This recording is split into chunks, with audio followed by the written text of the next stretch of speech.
Hello, traders. FX Pip Collector here. Today is Tuesday, August 26th, and this is my analysis for the pound yen, and we are on the daily time frame.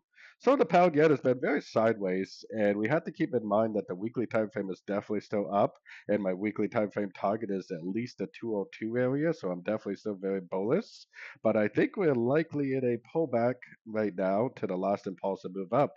I would expect this to at least go down to the 50 to 61%, making a more proper three-way pullback before it actually does head up to that potentially 202 area. So going down to the 1 hour time frame, it seems to be like we're in one big giant correction. I would think that this is an A. I would expect this to be three waves down for a wave B. Kind of seems to me like we might drift up for a wave C. Maybe go back up and grab some of these highs and then break structure to the downside and end up going back down to finish off that wave C that I just showed you on the daily time frame.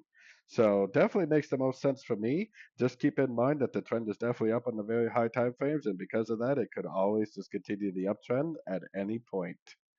So anyways, don't forget to check out my website linked over here in the corner. And as always, thank you for watching and happy trading.